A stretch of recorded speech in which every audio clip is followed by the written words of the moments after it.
सूरजपुर गांव में एक राजू नाम का लड़का रहता था। राजू बहुत ही ईमानदार और दयालु इंसान था। राजू अपनी पत्नी और 2 बच्चों के साथ रहता था। राजू की स्थिति इतनी खराब थी कि उसके पास 2 वक्त का खाना तक नहीं था।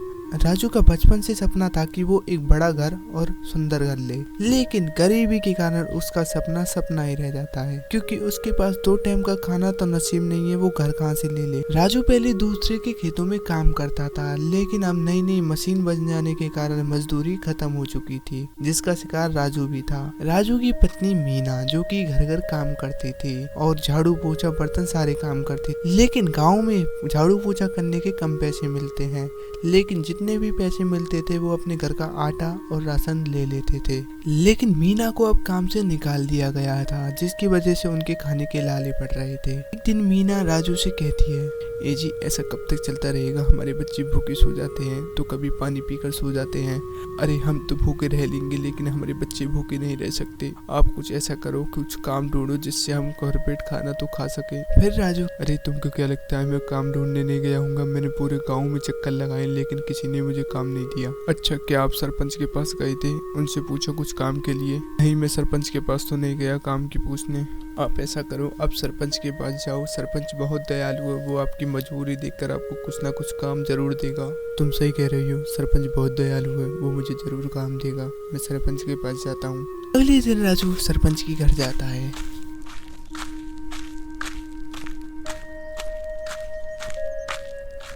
और आवाज लगाता है, सरपंच जी, सरपंच जी, सरपंच जी।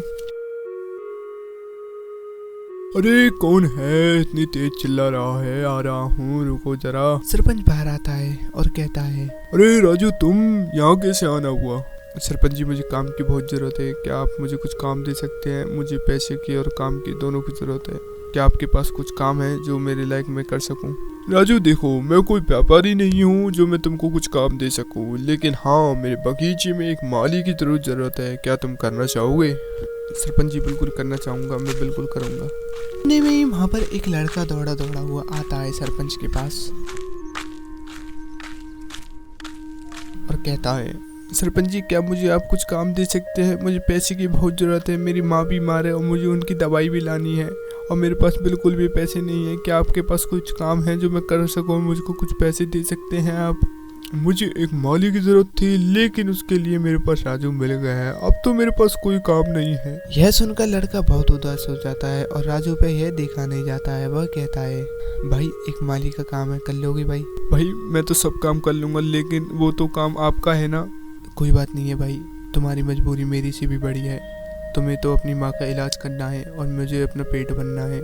सरपंच जी, जो काम आपने मुझे दिया था मैं इसको दे रहा हूँ, भाई दिल से काम करना। सरपंच को यह देखकर राजू पर बहुत गर्व होता है और राजू यह कहकर वहाँ से चला जाता है। वह घर आता है और सारी बात अपनी पत्नी को बताता है। देखो जी, ये तो आपने सही किया, लेकिन हमारा क्या होगा? सरपंच के अलावा हमको कोई काम नहीं देगा। ऐसा करती हूँ, मैं जिसके घर काम करती थी उससे आपके लिए कुछ काम की पूछती हूँ, क्या पता वो हमें कुछ काम दे दे। अगले दिन मीना उसके घर निकल जाती है और सरला को पूरी बात बताती है। दीदी, क्या कुछ काम मिल सकता है क्या? देखो मीना, मैंने तुम्हें इसलिए हटाया था कि हमारे पास कुछ भी काम नहीं था। अरे दीदी, मैं तो अपनी बात नहीं कर रही, मैं तो अपने पति के लिए कुछ काम मांगने आई हूँ। क्या कुछ काम मिल सकता है क्या? मीना, मेरे पति व्यापारी हैं तो उनको मजदूरों की जरूरत पड़ती रहती है, मैं उनको बुलाती हूँ। इतने वहाँ सेठ अंदर आता है और कहता है, अरे मीना, तुम यहाँ? हमने तो तुम्हें काम से निकाल दिया था ना, तुम फिर यहाँ आ गई? सेठ बहुत ही कंजूस और बेईमान आदमी था।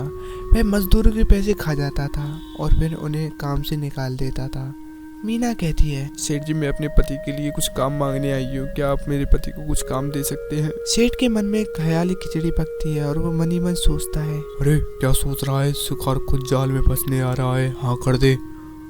सेठ मीना से कहता है, देखो मीना, राजू से कह देना वो कल काम पे आ जाएगा, लेकिन पैसा जब मिलेगा जब पूरा महीना हो जाएगा। ठीक है सेठ जी, मैं उनसे कह दूंगी कि कल से काम पे आ जाएंगे। मीना वहाँ से लौट जाती है और घर आ जाती है। सारी बात राजू को बताती है। मीना, मैंने इस सेठ के बारे में सुना है कि मजदूरी के पैसे खा जाता है, जब काम मिल रहा है तो आप उसमें नाक लगा रहे हो। अरे नहीं नहीं, मैं तो सिर्फ पूछ रहा था। मैं कल से काम पे जाऊंगा और फिर हम भरपेट खाना खा सकते हैं। अब फिर अगले दिन राजू काम पर जाता है और दिन रात मेहनत करता है और उसे काम करते करते 1 महीना हो जाता है। सेठ जी, मेरा महीना पूरा हो चुका है, अब आप मेरे पैसे दे सकते हैं। देखो राजू, अभी तो मेरे पास कैश नहीं है, लेकिन घर पे मेरे कैश है, तुम आ जाना और घर से ले जाना। ठीक है सेठ जी, तो मैं शाम को घर आ जाऊंगा। अरे नहीं नहीं नहीं, शाम को मत आना, आना है तो रात के 12 बजे आना पड़ेगा। लेकिन क्यों सेठ जी, शाम को क्यों नहीं और रात को 12 बजे क्यों? देखो, तुम्हें पैसे चाहिए तो रात को ठीक 12 बजे आ जाना, नहीं तो पैसे को भूल जाओ। ठीक है सेठ जी, मैं रात को 12 बजे आ जाऊंगा। यह कहकर राजू वहाँ से चला जाता है और फिर रात को राजू सेठ के घर जाता है और आवाज लगाता है, सेठ जी, सेठ जी, सेठ जी। सेठ बाहर आता है और सेठ उसको पूरे 10,000 रुपए दे देता है और फिर चिल्लाता है, चोर चोर चोर, पकड़ो पकड़ो चोर। राजू इधर उधर देखता है कि चोर कहाँ है। इतने में वहाँ पर काम वाले आ जाते हैं। सारे लोग कहते हैं, अरे कहाँ है चोर? अरे कहाँ है चोर? सेठ बोलता है, अरे ये तुम्हारे सामने तो खड़ा है, यही तो चोर है। अभी अभी इसने मेरे घर से 10,000 रुपए चुराए हैं, देखो इसके हाथ में ही है। सारे लोग देखते हैं कि राजू के हाथ में 10,000 रुपए थे। सारे गांव वालों को लगता है कि राजू ने 10,000 रुपए की चोरी की है। अरे ये पैसे तो सेठ जी ने मुझे दिए हैं 1 महीने काम करने के। ये तुम्हारे पास काम करता है? सेठ कहता है, अरे नहीं, ये मेरे पास काम नहीं करता, मैं ऐसे चोर को रखूंगा? इसने मेरे घर में चोरी किया, मारो इसे। गांव वाले राजू की एक नहीं सुनते और उसे खूब मारते हैं और सेठ उसके हाथ में से पैसे ले लेता है। अगले दिन राजू सरपंच के पास जाता है और सारी बात बताता है। देखो भाई राजू, वो तुम्हें भी पता होगा कि वो सेठ कितना बेईमान है। वो तुम्हारे क्या, वो सारे मजदूरों के पैसे खा जाता है, लेकिन मैं उससे बात करता हूँ और देखता हूँ वो क्या कहता है। फिर वहाँ मंगलू सेठ आ जाता है और सरपंच उससे कहता है, देखो भाई मंगलू, तुम्हारे यहाँ इसने काम किया है तो तुम इसके पैसे क्यों नहीं दे रहे हो? देखो भाई सरपंच, ना तो इसने मेरे यहाँ काम किया और ना मैं इसके पैसे दूंगा। देखो मंगलू, इसने तुम्हारे पास काम तो किया है, ये बात तुम्हें भी पता है और मुझे भी पता है, और तुम्हें इसके पैसे भी देने होंगे, नहीं तो मैं कुछ कानूनी कार्रवाई भी कर सकता हूँ। क्या सबूत है कि इसने मेरे पास काम किया है? कानून सबूत मांगता है और इसके पास कोई सबूत नहीं है। और सरपंच, तू मेरे बीच में ना ही पड़े तो बहुत अच्छा रहेगा। सेठ ये कहकर वहाँ से चला जाता है।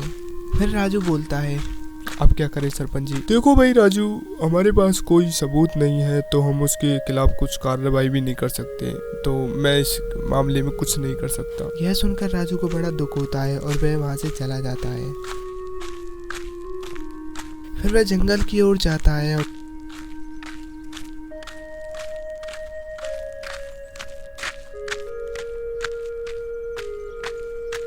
वहाँ पर एक ऋषि मुनि मिलते हैं। राजू उनको प्रणाम करता है और उनके पास बैठता है। ऋषि बोलते हैं, क्या हुआ बच्चा, बड़ी चिंतित लग रही हो?